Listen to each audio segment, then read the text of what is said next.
நெருப்பு கிரகங்களாக இருக்கும் போதுமே சூரியனும் செவ்வாயும் குருவும் நண்பர்கள். அப்போ நண்பர்களாக இருக்கக்கூடியது ஒரு வேளையில் சூரியனும் செவ்வாயும் இருக்கக்கூடிய அமைப்பு கூட ஒரு பல காலகட்டங்களில் இது ஒரு பெருசாக தந்தைக்கும் மகனுக்கும் ஒரு பெரிய வித்தியாசம் கொடுக்கறது கிடையாது, பல மன கசப்புகளை கொடுக்கறது கிடையாது. சனிக்கும் சூரியனுக்கு தான் அந்த மாதிரியான ஒரு விஷயம் இருக்குது.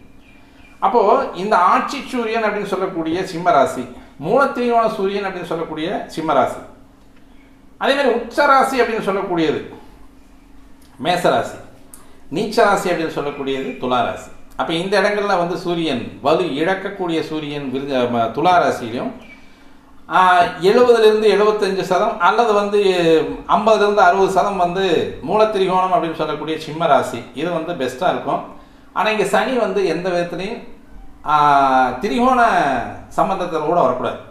திரிகோண சம்பந்தத்தில் சனி உட்காந்துருந்தாலுமே, உதாரணமாக சிம்ம ராசியில் சூரியன் உட்காந்துருக்கார், தனுசு ராசிலையும் அல்லது மேச ராசிலையும் இங்கே சனி உட்காந்துருந்தா தனுசு ராசியில் சம வீட்டில் சனி உட்காந்துருப்பார், மேச ராசியில் நீச்சமாய் போயிடும். இந்த காம்போவும் தந்தை மகனுக்கான உறவை அது மிக கடுமையான உறவாக ஏற்றுக்கொள்ள முடியாத உறவாகவே கொண்டு வந்து விட்டோம். அப்போ இந்த சூரியனுடைய அமைப்பு அப்படின்னு சொல்லக்கூடியதில் சனி சம்மந்தப்பட்டு வருது அப்படின்றது அனுஷ நட்சத்திரத்தில் போய் சூரியன் உட்காந்தா தான் அது சிரமத்தை கொடுக்கும் அப்படின்றது கிடையாது. நேரடியாக சனியும் சூரியனும் பார்த்துக்கணுங்கிற அவசியமும் கிடையாது. திரிகோண ராசிகளில் போய் உட்காரும் பொழுதும் சூரியன் சனி காம்போ அப்படின்றது அந்த இடத்துலையும் தெளிவாக பேசாது.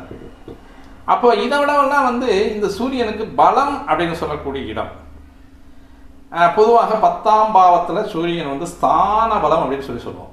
அவன் அந்த ஸ்தான பலம் அப்படின்னு சொல்லக்கூடிய சூரியன் மிக அதீத பலமுடையவனாக இருப்பான். அது ஒவ்வொரு ராசிக்கும் ஒவ்வொரு தன்மையுடைய கூடிய ஒரு அமைப்பு. இப்போ இந்த ராசிகளில் எப்படி வரும் அப்படின்னு பார்த்தோம் அப்படின்னா, மகர லக்னமாக இருக்குன்னு வச்சுக்கோமே.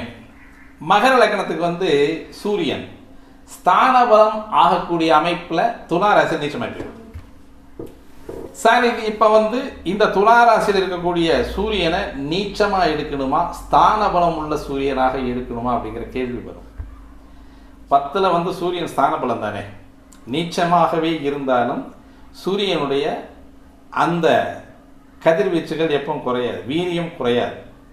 10ல் உட்கார்ந்தாலும் அது ஸ்தான பலம் தான். அவன் உட்கார்ந்துருக்கிறது அந்த துளாராசி அப்படிங்கிறது பாதக ராசி.